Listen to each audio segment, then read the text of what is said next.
Hi, I'm Kurt Fernley, and this is You Little Ripper, the place where we celebrate all things disability sport. And we've made it here in Paris. Each day we're going to take you behind the scenes of the Paralympic Games.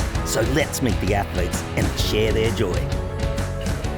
Hello, bonjour. My name's Sabljak and I play wheelchair rugby for Australia. I'm Ryley Batt. I also play wheelchair rugby for Australia, and this is our episode of You Little Ripper. We have kicked Kurt out of the hot seat. He's gone. Some could say that the Steelers have stealed the show away. That is so corny. Mother's Day was a few days ago, Ella. We are pumped to be in the hot seat right now. It's great to have Kurt off the show finally. We're all sick of him, so it is our turn to shine right now. We have a special guest on today's show as well. We're not going to give it away, but she's one of our favourite badminton athletes here. She's also pretty amazing. She can speak French fluently and English. She'll give you a good run for your French. So she translated a little bit of swear words from our Uber driver on the way to this interview. So I really appreciate her skills. But we're just going a little bit of a catch up. Look, for us, Ella and I, we've just finished playing. We just won a bronze medal for the Steelers. We're going to say won a bronze medal, aren't we? Yeah, of course we did. We won the game. Yeah, we did win the game. Yeah. But how did you find the comp for you coming from like wheelchair basketball to wheelchair rugby? Oh, I think the competition was a lot quicker than basketball. Like in basketball, it's the 2-week competition. With rugby, we were in and done within 5 days. So we got in, there was no rest. It was sleep, eat, compete, ice baths, repeat. And yeah, we just ran off adrenaline for 5 days straight. So to get to where we did and to win our bronze medal, I think, we should be super proud of our whole team and of our own achievements. I agree with you. I spoke to the organisers for the Brisbane 32 games, and the first thing I said to them, I said, in Brisbane, not saying I'm playing, all right? Not saying I'm playing. Heard it here first. Ryley Batt's going to be in Brisbane 2032. Have you seen these greys? We don't need any more of them. We don't need to talk about that in the podcast either. We've talked about my grey hair way too much and my lucky undies. But I spoke to the organisers for Brisbane 32, and I said to them, we need more rest in between these games. And it's a bit controversial here, but I think 5 days... we play for 5 days, 5 games at the highest level of our sport. No rest in between, hardly any sleep, running on adrenaline. How are we meant to be at the peak of our sport and the best of our abilities when you can't get that, rest in between? So I would love to see wheelchair rugby get sort of a day off in between and we can compete over the 10 days. It doesn't have to be jammed into that 5 days. Yeah, I agree. I think that might be a bit of a Brisbane 2032, or even LA. Like they can think about those things and make those changes so that we can be our best. But yeah, Ryles, you definitely carried us this entire tournament. You strapped us on your back and you took us to that bronze medal match. Made me blush so hard I spilled my coffee here. Tell us about, our semi-final, crucial moments in Japan. I don't want to bring it up again, but I think, we've spoken about it enough to unpack it. No, I think what's happened. I think it needs to be spoken about, Ella. Like, I'm experienced enough. This is my 6th Paralympic Games, and sport is cruel. Yeah. Sport can have some amazing moments. I've had amazing moments in sport, but if you guys watch the game, our semi-final against Japan, I'll paint a little bit of a picture. We played against Japan in the semi-final, who are probably the best. They actually won the gold medal, probably the best team out there. We played an outstanding game. We're up by 2 points with about a minute and a half to go. And unfortunately, 2 experienced players, where myself and Chris Bond both made mistakes in that last minute and a half. Chris made one with a minute and a half to go. I made one to win the game with about 10 seconds to go. And it was tough. I'm not going to lie. That night, I played that scenario in my head many times and just said, what if? And I felt like I let the team down. But, it is amazing to have our team because our whole team got behind us. You got behind me really well. Not just the Steelers, the whole Paralympic team got behind us. Katja Dedekin, she, one of our friends of the podcast, she laid on the beanbag with me watching some Paralympic sport that night and just motivated me and just got me to smile. And that's what the Paralympics all about. That's what our mob's all about. We're there for each other. So it was tough for me personally because I put a lot of that on my shoulders.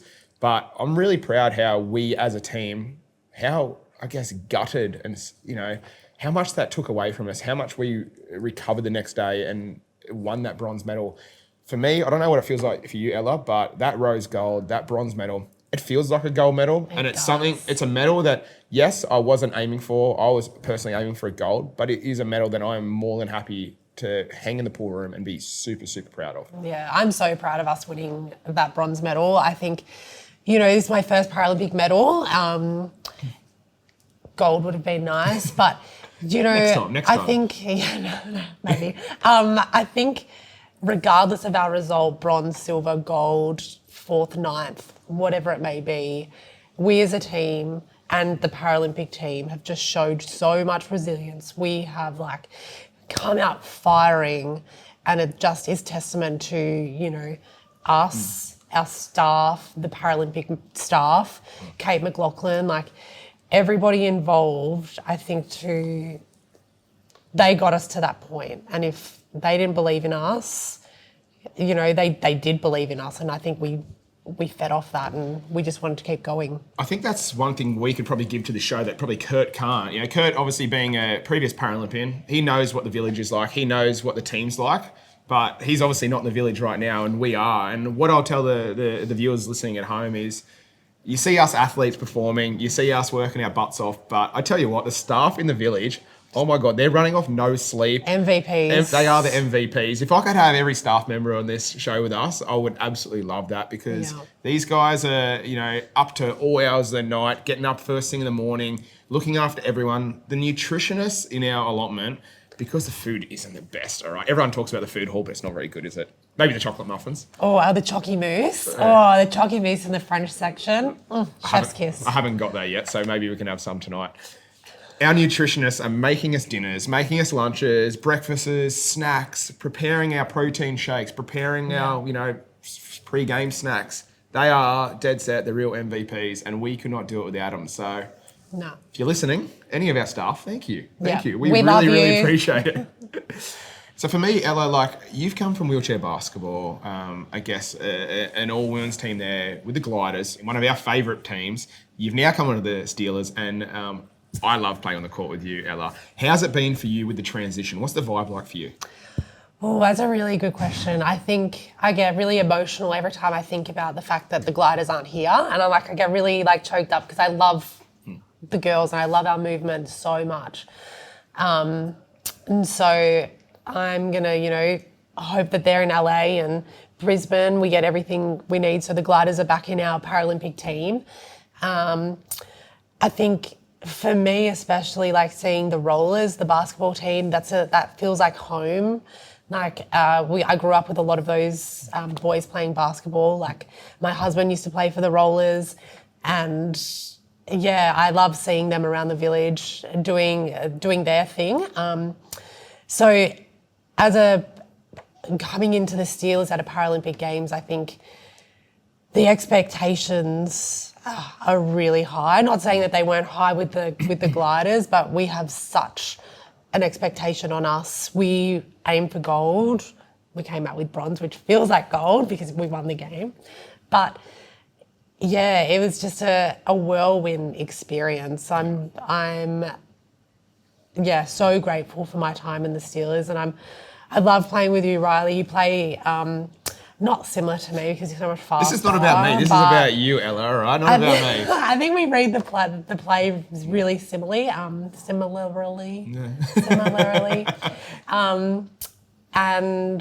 we feed off each other, our energy. And everybody as well, everybody on our team, we get behind and they get behind us. And, when I came on the other day in the bronze medal match with a couple of seconds to go to inbound it, I was low-key terrified. I was on the bench and I'm like, don't put me on, don't put me on. And I'm the first one to go, I want to go on, I want to play. Yep. But it was just so stressful. And then as soon as I got on, I was like, no, we're fine. It was an interesting call from Brad, the coach, and I thought he did some really good subs in that bronze medal game. He subbed you on a lot. You scored a fair few tries in that bronze medal game. I worked with you pretty well in that bronze medal game. There were some moments where I was like, Ella, just be careful, because I know they were trying to pressure your passes, but Ella does these safest hands in the biz. Incredible passes she's got from basketball that scare me, but they're amazing. Keep up. What I love about Ella coming into our team, it's obviously been such a male-dominated team, and now with 3 amazing females in our team, Ella brings the vibes. Ella, in the warm-up, she's giving everyone high fives. She's so positive, and we absolutely love that. And I think that's one part of the gliders that has now come to wheelchair rugby, and I'm very, very thankful for. And it's really switched our mentality. But just to let you know, I wasn't puckering. I wasn't worried when you came out at the end. I was actually really proud that Brad put you guys on, got Bondi off, and you were on the court to celebrate that when that final whistle went and that siren went. It was a pretty special moment. So special, so special. And then to look up to our family and friends in the crowd who've like come all the way from Australia was just, beautiful. Well, I think that's enough about the Steelers because we could dead set talk for hours about our family, people who supported us, how we went in this competition, but we've heard enough about the Steelers on this podcast. I think everyone's over the Steelers for now. Let's talk about some of our other amazing athletes in the Paralympic mob. We have an incredible guest today, one of our favourite, I'm going to say one of our favourite, not our favourite, we're not going to pick sides here, one of our favourite badminton athletes. Who have we got, Ella? We have Celine Vinot. Welcome to the podcast, Celine. Thank you for having me. Welcome. Celine, how has your Paralympic experience been? It's been incredible. Just being part of the team and being in Paris is like, I don't know how to describe it. Yeah, it's a lot, isn't it? Yeah. Like, I think these are your first games. Yeah. What's that been like? You're in Paris, the city of, love, and it's all things beauty, but you're also French as well. So kind of like maybe a home games for you. Does that feel like that? Yeah, it feels a little bit like that.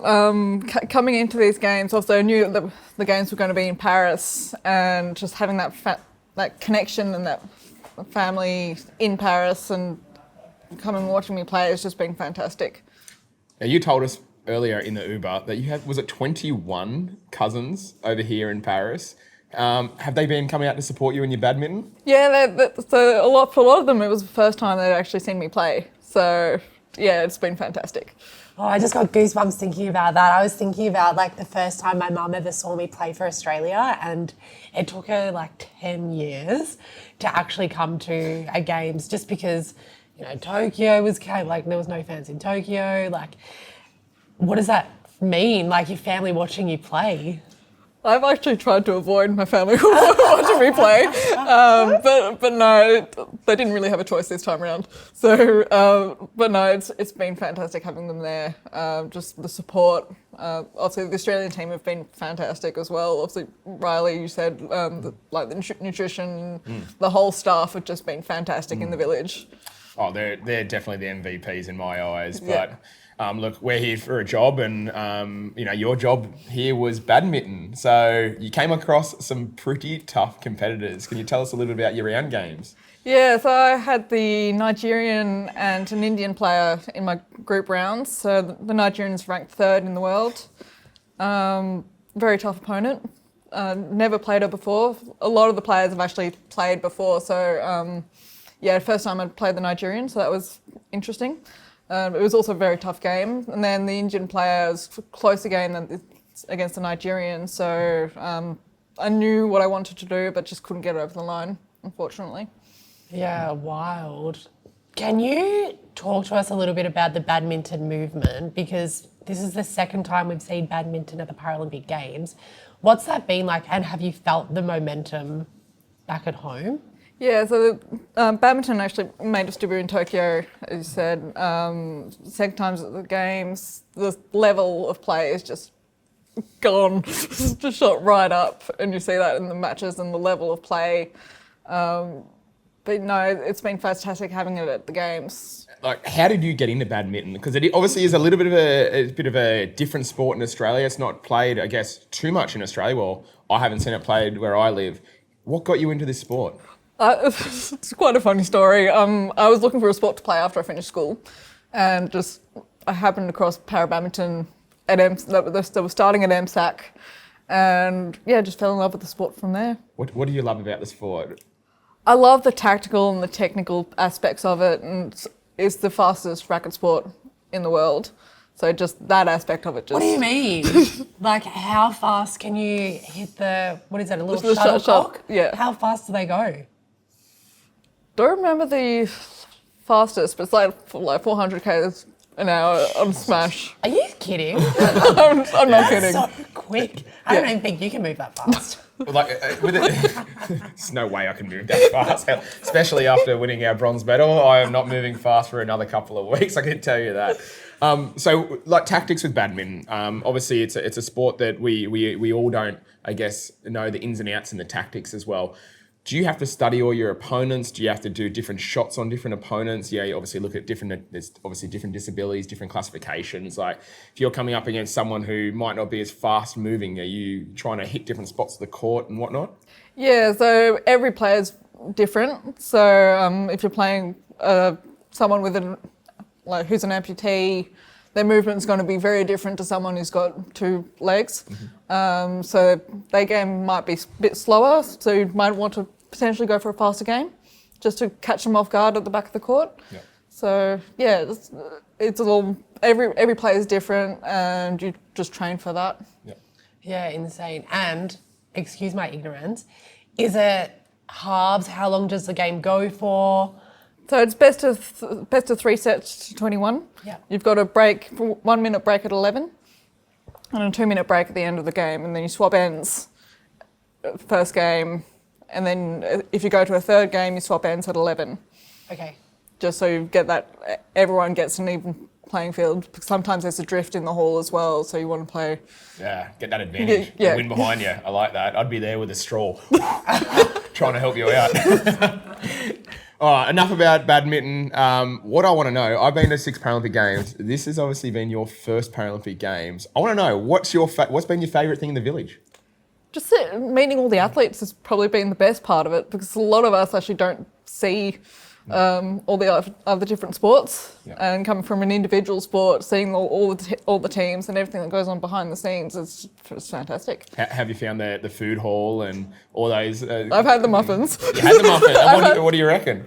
They're very rich, but they're very good. Oh, I need to have one of these muffins. Have you not had one yet? I haven't had one yet. Ryley, pull yourself together. We up for a muffin date tonight?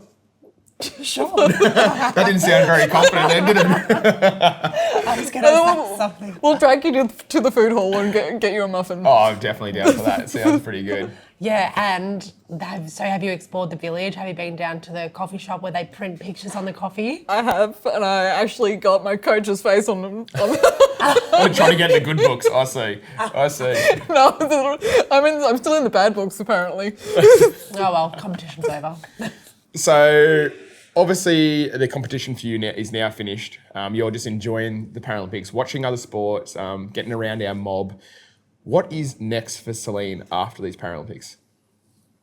Back to training.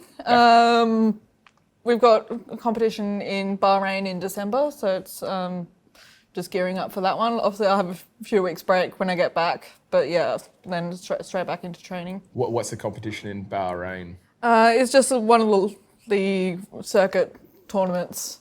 So we've got about 11 during the year. 11? Yeah. Is this, all these 11 tournaments, are these throughout like the international travel? International travel. So the only tournament we have in Oceania is the Australian one, which last year was in WA, and I think next year it's in Ballarat. Yeah, right. That's a lot of travel. I feel actually pretty lucky that we get to travel. We travel overseas maybe 2-3 times a year, and I feel like that's pretty hard. But traveling that much for a sport, yeah. I don't know. That must take a lot out of it. Have you got a lot of support at home to help you out? So badminton doesn't actually have that much support. So we're getting some funding in now, but a lot of us have had to dig in our own pockets to travel that much just to qualify for the games. Yeah, that's insane. Oh my goodness. So is that coaches, all athletes, staff? Sometimes we actually don't have a coach coming with us. It's just us players. We're very lucky to have a coach come with us. How do we get rid of our coach when we go away? Oh, I've got a few ideas. Imagine the chocolate muffins we could eat and French fries and... Do you know, the thing is, he'd be supportive of eating the chocolate muffins on tour anyway. I don't know about that. Now, what has been your favourite Paralympic moment from our mob? Have you got one? Can you pick one? The Steelers are here, by the way. Yeah, don't mean to play. I did actually come and watch you guys play in the semi, and that was Yeah, we're not going to talk about that semi-final. we're not going to go there. Let's talk about any other moment but that semi-final. Thanks for coming to watch anyway. Any other moment? Ooh, there are too many. There is too many. Yeah. It's been an incredible games. Yeah. And I think we're just so lucky to be able to be in this beautiful city. We know, as I said before, doing the intro, you also speak fluent French, and you speak fluent French at home. How's that been for you coming now to Paris, coming to France, speaking the native tongue, hearing all the swear words in the Ubers, mind you, and trying to translate them to me? She wouldn't translate the swear word from the Uber driver to me. He was going off, and I wanted to get the lowdown, and she just wouldn't give me the translation. Maybe on my home. It's actually been really weird because I come back to France every 2-3 years to see the family. So coming to a games where I actually speak the language is weird in a way. Any interaction with any of the volunteers, they just turn around and they're just like, hang on, wait, you speak French. Yeah, what Australian speaks? I've got Australians on my t-shirt and I speak French fluently, and then just turn around and say, okay, we can't say anything. Yeah. I think it'd be amazing to be able to speak 2 languages, especially French as well. Yeah, it's such a complex language, so that's very helpful. I'm sure Kate McLaughlin would have loved hearing that you speak French. She caught up on it and said, we might need you to help translate a few things. I was going to say, you've got a job, now you're finished, now you can be a translator for PA. 2 birds, 1 stone, I love that. Yeah, no, it's been great. I actually feel a bit like a badminton umpire right now, snapping my head around right now between you two. So, Celine, we just want to say we are so super proud of you on this podcast. We watched you go through both your round games. Obviously, it was tough. And you're still young. You're new to the sport. We've got all our eyes on you going into, I guess, LA 28. And Brisbane. I've been asked about Brisbane, and I'm potentially 100% Brisbane. She's in for Brisbane. You heard it here first. She's in for Brisbane. Another groundbreaking, athlete going to Brisbane. Maybe Ella and I will see you there. We'll soon see. I'll be on the sideline. But we just want to say a massive thank you for joining You Little Ripper today. It's been an absolute honour to hear your story, and obviously about badminton. But before you go, I think Ella might have a little surprise for you. We have Philippe Le Chat for you. This is our little mascot that comes around everywhere with us as a little gift to say thank you so much for being on You Little Ripper. Enjoy. Thank you. It's been great being on the show. And it's probably an honour for you that Kurt Fernley isn't interviewing you. You've got the amazing Ella Sabljak and Ryley Batt here. This is a rare show, so you should feel honoured. We won't tell Kurt, right? So if you've liked this episode of You Little Ripper, make sure you please put in the comment to get rid of Fernley, sign us up, because we've enjoyed this. We really appreciate you guys following the Paralympic movement. Thank you. And thank you so much for watching. We appreciate it. And thank you to Toyota. Thanks, Toyota. You Little Ripper.